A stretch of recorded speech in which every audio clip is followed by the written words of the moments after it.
بسم اللہ الرحمن الرحیم۔ السلام علیکم ڈیئر ویورز، آج کی ویڈیو بہت امپورٹنٹ ہے۔ سرکاری ملازمین کے لیے نئی پینشن اسکیم کا اطلاق ہو چکا ہے، جس کی باقاعدہ طور پہ نوٹیفیکیشن بھی سامنے آ چکا ہے، اور آپ کو اس کی اصطلاحات اور اردو تشریح کی جائے گی تاکہ آپ کو تمام باتیں اچھی طرح سے سمجھ آ جائے۔ اس میں جو باقاعدہ نوٹیفیکیشن میں پنجاب فنانس ڈپارٹمنٹ کی جانب سے جاری کردہ نوٹیفیکیشن میں Punjab civil services pension rule میں ترامیم کی گئی ہیں۔ ان ترامیم کے مطابق ویورز والنٹری اگر کوئی ریٹائرمنٹ لینا چاہتا ہے، اس کے اوپر جو پینشن میں کٹوتی کا نیا نظام متعارف کروایا گیا ہے، جس کے تحت اگر آپ کی سروس 59 آپ کی ایج 59 ایئرز ہو جاتی ہے تو اس پہ 2% کٹوتی ہے، اور 58 سال پر 4% کٹوتی، اور 57 سال پر 6% کٹوتی ہوگی، اور 56 سال پر 8% کٹوتی، اور 55 سال پر 10% کٹوتی ہوگی۔ یہ وہ ہے اگر والنٹریلی آپ جو ہے وہ اپنی ریٹائرمنٹ لینا چاہتے ہیں۔ پینشن کی کیلکولیشن کے لیے ویورز ایک نیا فارمولا دیا گیا ہے، جس میں اوسط بنیادی تنخواہ کو سروس کے سالوں یعنی کہ زیادہ سے زیادہ 30 سال سے ضرب دے کر 7300 پر تقسیم کیا جائے گا، اور سالانہ پینشن میں 50% ایڈ ہاک ریلیف شامل ہوگا۔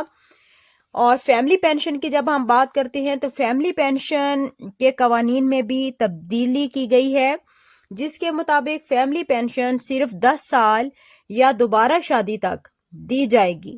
اگر میاں اور بیوی کی بات کرتے ہیں تو زیادہ سے زیادہ 10 سال تک محدود کر دی گئی ہے، اور یا پھر اگر وہ دوبارہ شادی کر لیتے ہیں تو ان کی پینشن ختم کر دی جائے گی۔ اگر بیوی یا شوہر موجود نہ ہوں تو لائف ٹائم پینشن دی جائے گی، اور اگر کسی سرکاری ملازم کی ایک سے زیادہ بیویاں ہوں تو پینشن تمام بیویوں میں جو ہے وہ برابر تقسیم کی جائے گی۔ یہ نوٹیفیکیشن 2 دسمبر 2024 کے بعد 60 سال سے پہلے ریٹائر ہونے والے سرکاری ملازمین کی پینشن میں فی سال 2% کٹوتی کا فیصلہ۔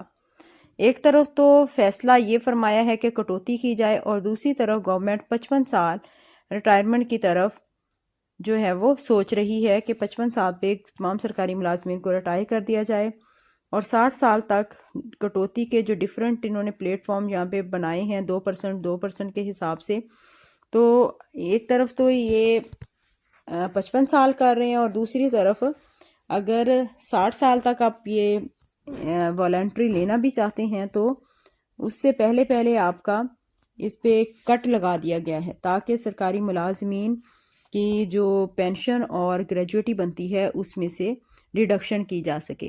گورنمنٹ یہ سب کچھ اس لیے کر رہی ہے کہ IMF کا پریشر ہے، اور تمام سرکاری ملازمین پہ اگر دیکھا جائے تو یہ پینشن کا جو بوجھ ہے اس کو جو حکومتی خزانہ ہے اس پہ یہ کہہ رہے ہیں کہ 50 ارب تک کی سالانہ کے حساب سے اس میں بچت کی جائے گی۔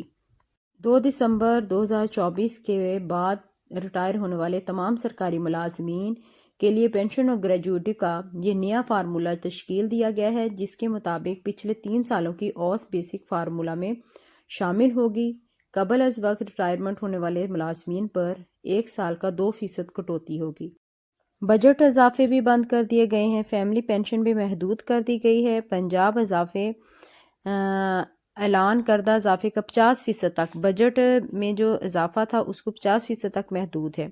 گریجویٹی اب بھی جو ہے وہ 25% تک محدود ہے، اور 3 ایڈ ہاک 2011، 15 اور 22 سے ملنے والے اضافہ جات بند کر دیے گئے ہیں۔ اب ان کی مد میں نئے ریٹائر ہونے والے کے لیے کچھ نہیں رکھا ہوگا۔ پینشن کیلکولیشن موجودہ بنیادی تنخواہوں کی بجائے گزشتہ 3 سال کی اوسط بنیادی تنخواہ کے مطابق ہوگی۔ قبل از وقت ریٹائرمنٹ لینے والوں کے لیے سالانہ کے حساب سے 2% کٹوتی ہوگی، اور گریجویٹی جو 25% تک لی جا سکے گی، اس سے پہلے 35% تھا، اب اس کو بھی 25% پہ کر دیا ہے۔ پینشن میں الگ سے اضافہ نہیں ہوگا، بلکہ 1 سال کے ڈہاک ریلیف الاؤنس کا 50% ہی ملے گا، یعنی ریگولر ملازمین کو جتنا ڈہاک ملے گا اس کا نصف پینشن میں شامل ہوگا۔ یہ تمام امینڈمنٹس تھیں جو آپ کو اس سے آگاہ کر دیا گیا ہے، اور آئندہ وفاق میں ہونے والی تبدیلیاں خود بخود صوبے پر لاگو ہو جائیں گی۔ اور وفاق میں گولڈن ہینڈ شیک کا قانون بھی بن چکا ہے. دیکھتے ہیں کہ وہ صوبائی جو حکومت ہے اس کو کب امپلیمنٹ کرتی ہیں. جیسے ہی کوئی نیو اپڈیٹ آئے گی آپ کے ساتھ فوراً شیئر کی جائے گی. اگر آپ کو یہ ویڈیو انفارمیٹیو لگے تو لازمی اپنے فرینڈس کے ساتھ شیئر کریں اور اس کو سبسکرائب کر لیجئے چینل کو، تاکہ ہر نیو اپڈیٹ آپ کو فوراً مل سکے. Thank you for watching. اللہ حافظ.